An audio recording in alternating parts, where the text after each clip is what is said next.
Hello साथियों, आप सभी का स्वागत है। आप देख रहे हैं 7-Eleven स्टडी यूट्यूब चैनल। जैसा कि पता है आप सभी को, हमारे इस चैनल पर आपको राजस्थान जीके के पुराने प्रश्न पत्र उपलब्ध करवाए जाते हैं सॉल्यूशन के साथ। तो आप अपनी तैयारी को मजबूत कर सकते हो हमारे सारे पेपर को देखकर। हमने आरपीएससी के पेपर भी हल करवा रखे हैं और आरएसएम बोर्ड के पेपर भी हल करवा रखे हैं। इसके अलावा जेल प्रेरी के भी हमने 7 से 8 पेपर हल करवा रखे हैं, वो भी आप प्लेलिस्ट में चेक कर सकते हो। इसके अलावा हमारी एक नई सीरीज भी स्टार्ट हुई, current affair with topic wise, तो आप वो भी देख सकते हो। हमने 2 टॉपिक तो कंप्लीट करवा दिए, एक तो भारत का संसद भवन, दूसरा आईपीएल, वो भी आप देख सकते हो। तो ये पटवार सीधी भर्ती का जो एग्ज़ाम हुआ था, फर्स्ट पेपर अपने करवा दिया, जो कि 23 अक्टूबर को 2021 को 2 शिफ्ट में हुआ था। एक तो फर्स्ट शिफ्ट मॉर्निंग वाली शिफ्ट, एक सेकंड शिफ्ट इवनिंग वाली शिफ्ट। तो मॉर्निंग वाले शिफ्ट का पेपर मैं हल करवा चुका हूँ। आज जो अपन हल करेंगे वो इवनिंग वाले पेपर हल करने वाले हैं। और इसमें जो राजस्थान जीके के जो सवाल पूछे गए थे वही सवाल केवल अपन हल करेंगे, जिसमें राजस्थान पॉलिटी भी होगा, राजस्थान आर्ट कल्चर भी होगा, और राजस्थान हिस्ट्री होगा, राजस्थान कला एवं संस्कृति भी होगा जियोग्राफी के साथ। ठीक है, तो देखते सीधा 120 से सवाल पूछे गए थे, 121वें सवाल पे चलते। सीधा यहाँ से स्टार्ट हो जाएगी अपनी राजस्थान जीके। ठीक है, आपको याद रखना। पहला क्वेश्चन आपके सामने है, जैसा कि राजस्थान में उत्पादन क्षमता के आधार पर भूमि के प्रकार हक्कत और बहत का अर्थ होता है। तो इसका जो सही आंसर हो जाएगा, सिंचाई एवं कृषि के लिए उपयुक्त भूमि, गांव के समीप चक भूमि, संपूर्ण वर्ष खेत को बिना खेती के छोड़ना, और नहर द्वारा सिंचित भूमि। तो हक्कत और बहत का जो अर्थ होता है वो सिंचाई एवं कृषि के लिए उपयुक्त भूमि होती है। ऑप्शन नंबर 1 आपका बिल्कुल सही आंसर हो जाएगा। ठीक है, आपको याद रखना है। नेक्स्ट अगले क्वेश्चन की ओर बढ़ते हैं। अगला क्वेश्चन क्या हमारा, तो अगला क्वेश्चन आपके सामने है, जैसा कि आपको दिख रहा है ये 122।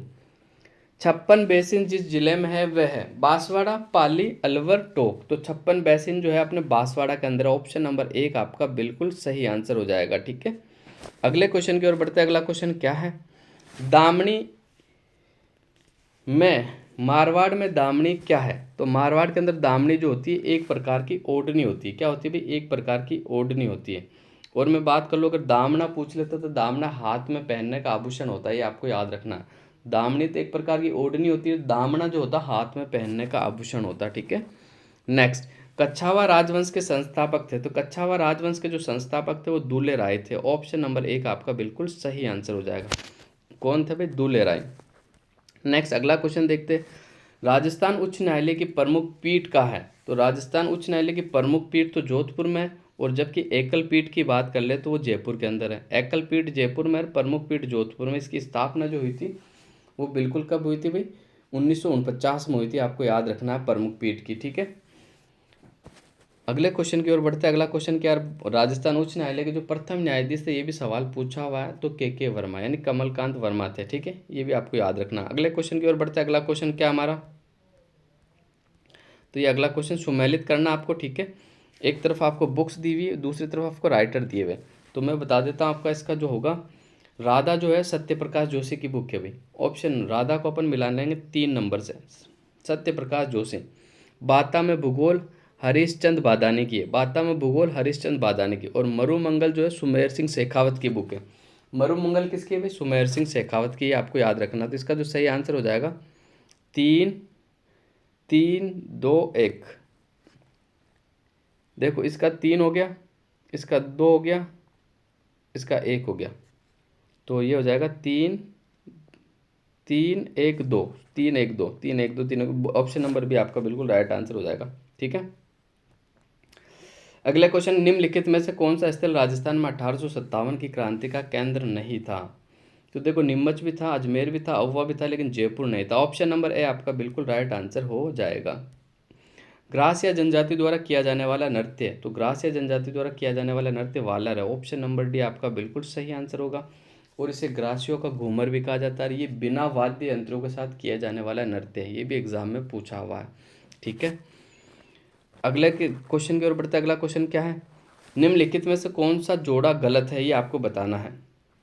एकलिंग जी का मंदिर उदयपुर में बिल्कुल सही है, करणी माता का देशनोक में बिल्कुल सही, मीराबाई का मंदिर चित्तौड़ में भी है, मेड़ता में बिल्कुल सही, लेकिन सूर्य मंदिर भरतपुर में नहीं है। सूर्य मंदिर अपने झालावाड़ में कहाँ स्थित है, झालावाड़ में। तो ऑप्शन नंबर सी आपका बिल्कुल सही आंसर हो जाएगा। अगले क्वेश्चन की ओर बढ़ते हैं। अगला क्वेश्चन क्या है, राणा सांगा द्वारा लड़ी गई लड़ाइयों का सही काल क्रम होगा। बयाना, खातौली और गागरोन। तो सबसे पहले अपन बात कर ले तो खातौली की लड़ाई हुई थी 1518 में, फिर गागरोन हुआ था अपना 1519 में, फिर बयाना हुआ था 1526 में। तो आपको याद रखना सबसे पहले जो होगा कालानुक्रम सबसे सही जो होगा खातौली, यानी 2 3 1। इसका जो राइट आंसर हो जाएगा क्या हो जाएगा भाई, 2 3 1। ऑप्शन नंबर बी वाला देखोगे आप, 2 3 1, ठीक है, ये आपका बिल्कुल राइट आंसर हो जाएगा। राजस्थान में राज प्रमुख का पद कब समाप्त हुआ था? तो राजस्थान में जो राज प्रमुख का जो पद समाप्त हुआ था वो बिल्कुल 1 नवंबर 1956 को हुआ था। कब हुआ था? 1 नवंबर 1956 को। और राज प्रमुख का पद खत्म करके राज्यपाल के पद को सर्जन किया गया था, ठीक है। नेक्स्ट अगला चलते हैं अगले क्वेश्चन की ओर। निम्नलिखित में से कौन सा बेमेल है, ये आपको बताना है। सरिस्का राष्ट्रीय उद्यान, एक तरफ राष्ट्रीय उद्यान एक तरफ जिले है, तो सरिस्का आपका अलवर में पड़ता है, बिल्कुल सही है। राष्ट्रीय मरु उद्यान जैसलमेर में, ये भी बिल्कुल सही। रणथंभौर सोई माधोपुर में, ये भी सही। लेकिन केवलादेव घना राष्ट्रीय उद्यान ये करौली में नहीं पड़ता है। ऑप्शन नंबर भी आपका बिल्कुल सही है, भरतपुर में पड़ता है। कहाँ पड़ता है? भरतपुर में।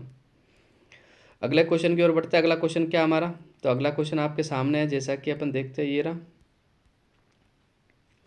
इसको सम्मिलित करना आपको, ठीक है। तो सबसे पहले देखते तारागढ़। तारागढ़ किला अजमेर में पड़ता है। कहाँ पड़ता है भाई? अजमेर में। इसके अलावा एक तारागढ़ अपने बूंदी में भी पड़ता है, जिसका निर्माण बरसिंघाड़ा ने करवाया था। किसने करवाया था? बरसिंघाड़ा ने 1354 ईस्वी में। ये भी आपको याद रखना है, ठीक है।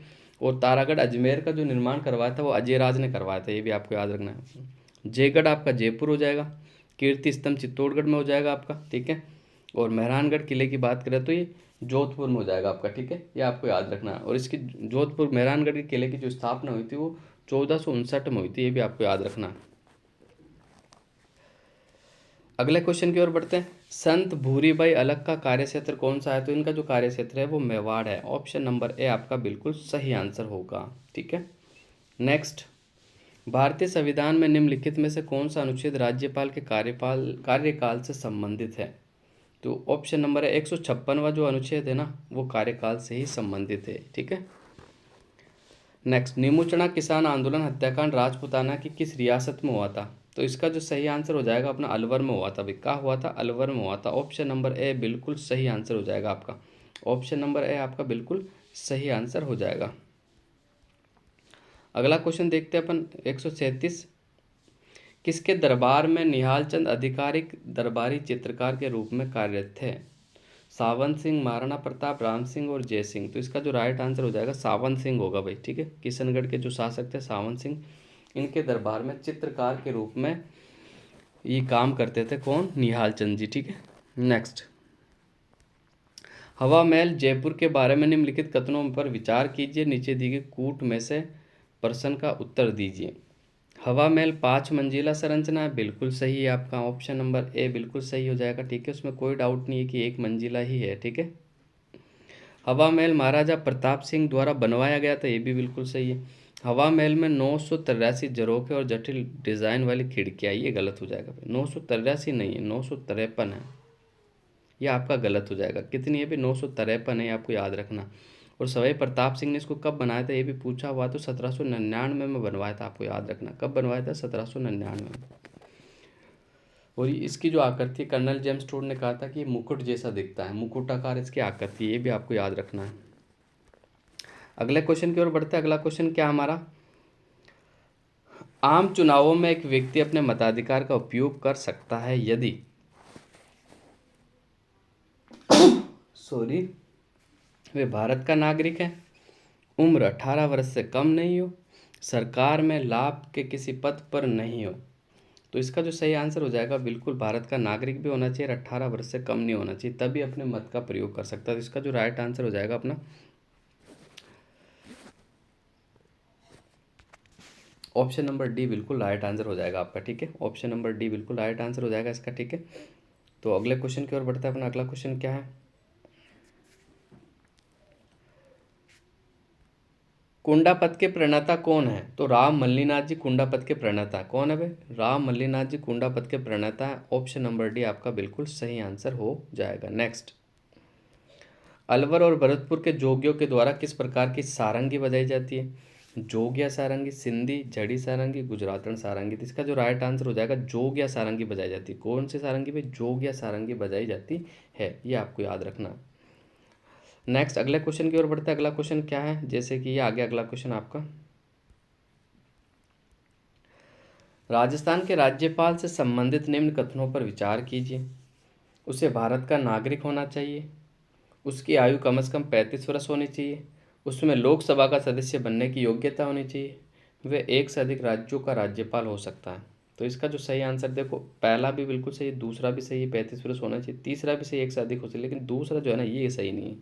तो इसका जो राइट आंसर हो जाएगा 1 to 4 होगा। ठीक है, 1 to 4 देख लो आप, ऑप्शन नंबर बी में दिया हुआ आपको 1 to 4 आपको याद रखना है। ठीक है, ऑप्शन नंबर बी आपका बिल्कुल राइट आंसर हो जाएगा। नेक्स्ट अगले क्वेश्चन की ओर चलते हैं। राजस्थान का कौन सा क्षेत्र बेल बूटे की छपाई की परंपरागत कला के लिए जाना जाता है? तो इस क्वेश्चन को आरएसएसबी बोर्ड ने डिलीट कर दिया। वो डिलीट करने का कारण क्या हो सकता है? तो एक तो मेरे हिसाब से बगरू और सांगानेर दोनों जगह बेल बूटों की छपाई होती है, इसलिए फिर इसको डिलीट कर दिया गया, क्योंकि दो ऑप्शन सही हो रहे थे इसमें। तो यही कारण हो सकता है कि इसको डिलीट कर दिया गया। इसके अलावा आपको अगर कोई कारण पता है तो आप ज़रूर कमेंट करके बता सकते हो। अगले क्वेश्चन की ओर बढ़ते हैं। अगला क्वेश्चन क्या है हमारा, निम्न में से किसे राजस्थान के लोकायुक्त के अधिकार क्षेत्र में सम्मिलित नहीं किया गया है? चार ऑप्शन आपको दे दिए गए। मुख्यमंत्री ऑप्शन नंबर ए हो गया, बी में राजस्थान राज्य द्वारा स्थापित निगमों के कार्यरत सदस्य, सी जिले का मुखिया, डी मंत्री। तो इसका जो राइट आंसर हो जाएगा ऑप्शन नंबर ए बिल्कुल हो जाएगा कि लोकायुक्त कार्य क्षेत्र अधिकार के अंदर मुख्यमंत्री नहीं आता, बाकी निगम के सदस्य भी आते हैं, जिला का मुखिया भी आता है, मंत्री भी शामिल है। ठीक है, ये आपको याद रखना है।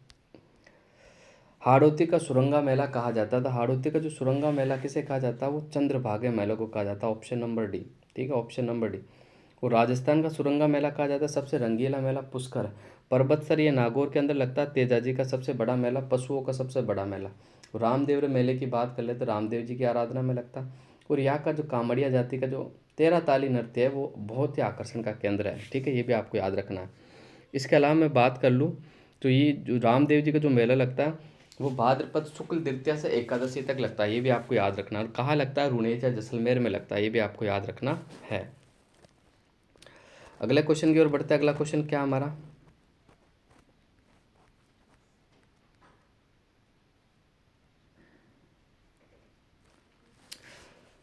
निम्न में से कौन सा युग्म सही है ये बताना है बस आपको। एक तरफ संस्थान दिए हुए, एक तरफ स्थापना की तिथि दी हुई है।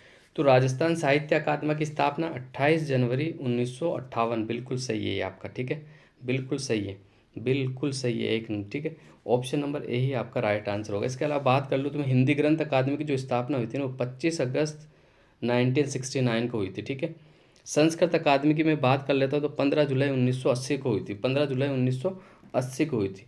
और राजस्थान ब्रज भाषा की बात कर ले तो 19 जनवरी 1982 को हुई थी। ठीक है, ये आपको याद रखना है। तो ये उसने उल्टा सीधा कर दिया था, तिथियाँ सबकी दी हुई थी लेकिन उल्टा सीधा लिख दिया, तो इसको ऑप्शन नंबर ए आपका बिल्कुल सुमेलित है, 28 जनवरी 1958। ठीक है,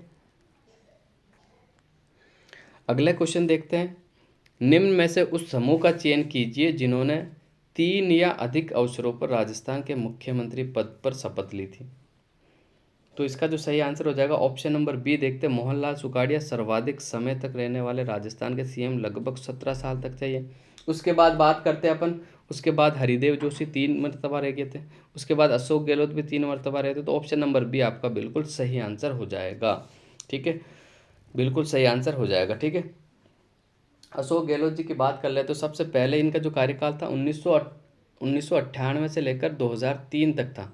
फिर वापस वसुंधरा राजे आ गई। ठीक है, 8 तक, फिर 8 से 13 तक वापस अशोक गहलोत आ गए, फिर 13 से 18 तक वापस वसुंधरा राजे आ गई, और वर्तमान में 18 से 23 तक वापस से कौन है? हमारे मुख्यमंत्री अशोक गहलोत है। हाल ही में राजस्थान के अंदर चुनाव भी होने वाले हैं, देखते हैं अगली बार वापस से अशोक गहलोत जी बन पाते हैं या नहीं बन पाते। ठीक है, तो नेक्स्ट अगले क्वेश्चन की ओर बढ़ते हैं। अगला क्वेश्चन क्या है, RSHRC के अध्यक्ष की नियुक्ति की जाती है, किसके द्वारा की जाती है? तो मुख्यमंत्री की अध्यक्षता वाली समिति के अनुशंसा पर राज्यपाल द्वारा, राष्ट्रपति के स्वीकृत लेने के बाद राज्यपाल द्वारा, और सोच समझकर राज्यपाल द्वारा, मुख्यमंत्री की सलाह पर राज्यपाल द्वारा। तो ये राजस्थान ह्यूमन राइट कमीशन की बात कर रहा है, मानवाधिकार आयोग की। इसकी जो की जाती है ना नियुक्ति, वो मुख्यमंत्री की अध्यक्षता वाली जो समिति होती है वो अनुशंसा करती है, उसके बाद राज्यपाल करता है। तो ऑप्शन नंबर 1 आपका बिल्कुल सही आंसर हो जाएगा। तिल चौथ और संकट चौथ मनाई जाती है। सवाल बहुत कम पूछा जाता है और मोस्ट इंपॉर्टेंट, वापस से रिपीट भी हो सकता है। तिल चौथ और संकट चौथ की बात करते हैं तो माघ कृष्ण चतुर्थी को मनाया जाता है। कब मनाया जाता है? माघ कृष्ण चतुर्थी को मनाया जाता है, आपको याद रखना है। आज का आखिरी क्वेश्चन, राजस्थान राज्य सूचना आयोग के वर्तमान सूचना आयुक्त कौन है? तो इसका जो सही आंसर हो जाएगा डीबी गुप्ता। ठीक है, डीबी गुप्ता, पूरा नाम देवेंद्र भूषण गुप्ता। तो ऑप्शन नंबर सी आपका बिल्कुल सही आंसर होगा। बिल्कुल सही आंसर होगा option number B, sorry option number C, option number C में लिखा हुआ है, तो ऑप्शन नंबर सी आपका बिल्कुल सही होगा। तो आज के लिए बस इतना ही। अगली क्लास में आपसे फिर मुलाकात होगी। इससे पहले आप अगर नए हो तो मेरे चैनल को सब्सक्राइब करके मुझे सपोर्ट कर सकते हो, और आपका मन नहीं है तो कोई दिक्कत वाली बात नहीं है। ठीक है, तो धन्यवाद।